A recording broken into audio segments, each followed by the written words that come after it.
Imagine doing a Roth conversion, something that might normally cost you $2,000 or $3,000 in annual taxes, suddenly costs you 40 grand a year because of the Affordable Care Act's tax cliff that is coming back in 2026. That's what I'm going to show you in this particular video. An early retiree in the state of California who wants to prioritize Roth conversions, but at the same time, they want to maximize and take advantage of those Affordable Care Act premium tax credits because we all know how expensive health insurance is, especially in sunny California. But first, my name is Kevin Lau. I'm the host of the Planning for Retirement podcast, and I'm also the owner and financial planner at Imagine Financial Security. We help individuals over 50 with at least $1 million saved, maximize retirement income, minimize lifetime taxes, and worry less about money. If that describes you, make sure to subscribe to the channel and also make sure to follow our podcast. We put out weekly retirement-related content specifically designed for you. So just a quick forewarning, this video is not about how to calculate your modified adjusted gross income and how the cliff works or the slope works. If you're interested in that detail, I'm going to link another video that I did entirely at the end of this one that breaks down exactly how that calculation works and exactly how this cliff is going to impact you in 2026. Also, what I do want to say is I know there is a little bit of chatter in Washington about potentially extending the Affordable Care Act premium tax credits to what we have going on now for another couple of years. We'll see if that plays out. If it does, I'm going to have to do another video because I'm sure there's going to be some details that may change the current rule as it is. But for now, we're going to assume we're going back to the cliff in 2026, and we're going to show you this couple who's retiring early, 58 and 63. So they've got a couple of years until client number one turns Medicare age, and then 7 years until client number two turns Medicare age. And they need to watch out for this because they do want to prioritize Roth conversions in their Roth conversion window. But at the same time, messing this up could cost them, again, 40 grand plus per year. So looking at this one, I simplified this tax return as much as possible just to use nice, even round numbers. But really the gist here, this couple, they've got a mix of taxable, non-qualified buckets, tax-deferred buckets like IRAs, 401ks, and also tax-free accounts. So they've got a nice, healthy mix. Like I said, they are 63 and 58, so they have 12 to 17 years until they turn RMD age, and they plan to delay Social Security probably for another 10 years or so. Okay, at least for client number two, and then client number one may start taking his Social Security at age 70. So we've got some time. We've got some time in this Roth conversion window, but at the same time, income is very, very low today. So that's why we're going to look at the scenario pre-conversion, post-conversion, and then if they mess up their assumptions, we're going to show you the impacts. But they have taxable interest. Think interest from high yield savings accounts, money market accounts, taxable bonds. That's going to show up there. We've got to add up dividends. So this would be dividends from their non-qualified bucket. These dividends could be dividends from stocks. It could be even dividends from an alternative investment account in this particular bucket. But in this case, they have a substantial amount, about $23,000 in assumed dividends. Now, I will say this is a projection forward. And the tricky part about the Affordable Care Act premium tax credits is they are in advance. And so ultimately, you don't have to, but most people use them to reduce their monthly premium. And then they true up their taxes owed at the end of the year when they go ahead and file their tax return for the following year.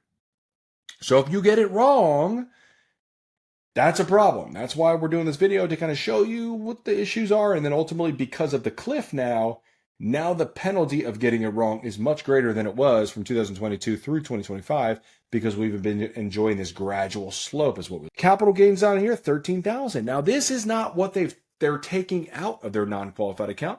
This is the gains realized by selling any investments in that account, okay? So what they're taking out of that account is a combination of interest income, dividends that are being paid that sweep the cash, and then maybe some capital sales.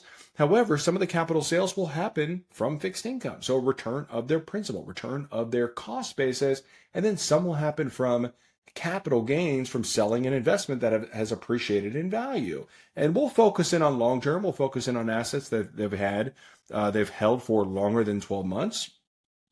But also keep in mind, hopefully they can take advantage of tax loss harvesting throughout the year of 2026. You know what? I shouldn't say hopefully because that would assume there's some volatility involved in 2026, and no one likes volatility. At least for our clients that are retired, they don't like volatility. They like to kind of shoot up in a straight line. But either way, that's not how markets work. If there is volatility, we're going to assume they could potentially take advantage of some tax loss harvesting. So if you add up those three numbers, we come to $43,200. You subtract out the standard deduction. Now we're at a taxable income of 11, but they're not paying any taxes. Okay, because yes, they are in the 10% marginal income tax bracket here, but all of that income is wiped away because of the standard deduction of $32,200. The $11,000, that is taxable income, but that's going to be the long-term capital gain, and that's going to be treated at 0% long-term gain bracket. So they have no taxes in this situation with no conversion. Hence, why we are in, or this couple is in, the Roth conversion window. So why don't we look at the next scenario where we keep everything the same, taxable interest, dividends, and the capital gains, but we only change one thing. We're going to build in a Roth conversion here of $41,300. I basically backed into, again, looking at the calculation for the cliff. It's up to 400% of the federal poverty line. So looking at that number, this $41,300 gives us an adjusted gross income of $84,500. That's what we're going to use and plug into the Affordable Care Act premium website of California, and we're going to determine how much premium tax credit this couple will be eligible for. Okay, so why don't we look at that? But first, before we do that, as you can see down here, the impact of this conversion, we're still in the 10% bracket. Check there. The total tax due on basically that conversion, that additional income, is $2,130. So if you do some quick math, so if you take the $2,130, you divide that into the amount converted, the $41,300, the cost of that conversion was about 5.1%. Not terrible. I think we'll take that all day, especially because this couple does want to prioritize the Roth conversions because they're going to assume their heirs are in the 24+% federal tax bracket. So this looks like a win on paper, and this is why they want to pursue those Roth conversions while they are in the Roth conversion window. So why don't we do this for fun? Why don't we go into the California website, the healthcare.gov website there, plug in $84,500, plug in the zip code here, Lake Tahoe. As you can see, they qualify for $3,607 a month from Affordable Care Act premium tax credit. So if you wipe that away off of their monthly premium, which is slated to be $3,608.50, they're going to be paying 53 cents for this policy, even with that conversion. Now, you can do this yourself too, by the way. Whatever state you live in, go to healthcare.gov, plug in your zip code, and it'll take you to your own state's exchange, and you can do the same exercise. You can plug in your expected income for 2026, or whenever you're watching this, whatever tax year you're looking at, and then you can go ahead and plug in, who's going to be on the policy, or not who, but the ages of the individuals on the policy, and then you can start shopping around for plans. So that's all I did here. I just picked the silver plan, okay? And ultimately, like I said, this pretty much wipes away the cost of health insurance for this couple. Pretty nice scenario. They only paid 5% taxes on a Roth conversion, and they're paying nothing for health insurance. But what if they messed up? What if the projections are wrong? Okay. What if interest income was $100 underestimated? So instead of $7,200, it was $7,300. Or what if dividends were off by $100? Or what if capital gains, there was an unrealized capital gain that was distributed to the shareholder at the end of the year, and that added additional income at the end of the year? Okay, like I said, we just looked at this $84,500 number on that last scenario. What if we just underestimated it by $100? And now we take the income up to $84,600. Look what this does with the same policy. Instead of paying 53 cents a month, they are paying $36.0650 per month. That is an increase of over $43,000 a year. So a Roth conversion that should have cost a little over $2,000 has now cost $45,000 plus for this particular couple. This is why the cliff is so penal. I don't like the cliff, but it is what it is, and we need to live in these rules, assuming these rules are in place beginning in 2026. So does that mean don't convert anything over to Roth in 2026 if you want to focus in on Roth conversions, but also maximize Affordable Care Act premium tax credits? Not necessarily. I'm going to talk about some strategies to consider now before you make your decision. But as always, consult with your own planners, consult with your own advisors before making any decisions. And listen, if you want help with this, this is what we do on a day in and day out basis. We'd love to help you. We help individuals every single day plan for retirement and execute a successful retirement. So if you want to learn more on what it looks like to work with our firm, just visit our website at www.imaginefinancialsecurity.com, or you can start with the retirement readiness questionnaire that is linked in the description below. The first thing I'd recommend you do is just be conservative with your assumptions, okay? You probably don't want to look at a Roth conversion that's taking you up to exactly 400% of the federal poverty line. You probably want to give yourself a buffer just in case there's a year-end capital gain distribution, just in case you underestimated dividends, just in case you underestimated taxable interest.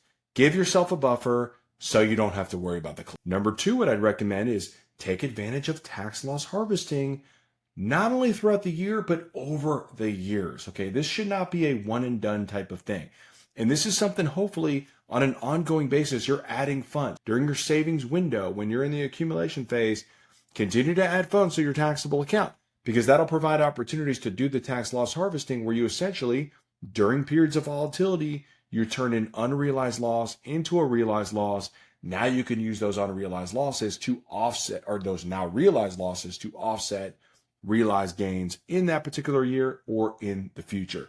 That could help mitigate your actual capital gains taxes at the end of the year, which will reduce your modified adjusted gross income, which should hopefully keep you in that window for receiving ACA premium tax credits. Number three, asset location. You probably heard in real estate, it's all about location, location, location. Same thing with your investment accounts from a traditional brokerage account. You do not want to own tax inefficient investments in your taxable brokerage accounts or your non-qualified accounts. You want to own those in your tax deferred accounts, in your tax-free accounts, okay? You want to own tax efficient investments in your non-qualified account. That will avoid unnecessary interest income. It'll avoid unnecessary capital gain distributions, okay? So keep that in check. And what I'd also say, watch your emergency funds. It can be very tempting to pile up six figures or multiple six figures in a high yield savings account, in a money market account, because they're paying 3.5%, 4% interest now. But that's going to add taxable interest to you that may hurt you when it comes to ACA premium tax credits and other thresholds as well, other tax traps for doing Roth conversion. So keep that in check, not only in your brokerage account, but also in your emergency fund. And last but not least, consider delaying Social Security or pension. If you can afford it, if you've got the assets to fund this bridge period up until Social Security and during these pre-Medicare period, if you're relying on ACA premium tax credits, which they're very valuable, if you can try to defer Social Security, defer your pensions, that will reduce your modified adjusted gross income so you can focus in on just tapping into those qualified or those non-qualified buckets and keep your modified adjusted gross income very, very low. Now, with that said, if it comes to doing a Roth conversion versus taking Social Security, and that's make or breaking your plan, I would say don't worry about the Roth conversion. Take Social Security, take your pension, because if that is going to protect and preserve your assets and not totally evaporate your portfolio in that first 10 or 15 years of retirement, do that. And you're probably not a great candidate for Roth conversions anyways. Okay, but if you're a candidate for Roth conversions and you have the assets and the means to defer Social Security and pension, that'll give you a better opportunity to also try to maximize the Affordable Care Act premium tax credits in 2026 and beyond. That's it for today's video. I hope you guys found it helpful. If you did, consider hitting the like button, and I'd love to hear from you. Tell me about your story with Affordable Care Act Affordable Care Act health insurance. Okay, if you're on the ACA or planning to go on the ACA, tell me your experience. What are you doing in 2026? Are you planning to maximize premium tax credits? Are you doing Roth conversions at all? Okay, I'd love to hear from you. And personally, I'd love to hear your story too, because I've got my premium increase notice from Blue Cross Tennessee. My premiums are going up 70% next year in 2026. Okay, so it's painful.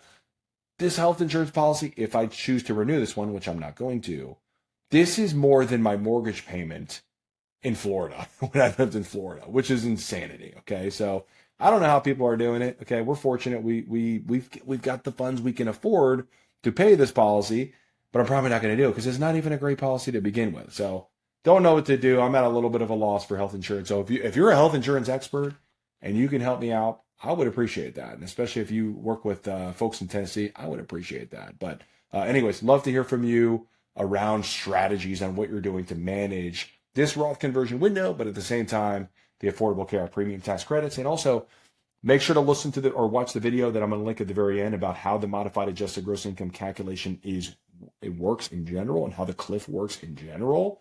That's obviously very relevant to this particular video. And then also watch the video. I did a video for my podcast 2 episodes ago. It was episode 104, and it was about 8 tax traps of Roth conversion. So last week we talked about the Social Security tax spike. This week we're talking about the ACA premium tax credit cliff.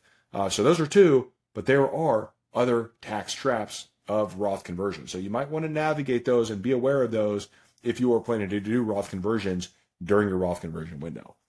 All right, that's it, everybody. Thanks, everyone, for tuning in. I appreciate you, and we'll see you next week.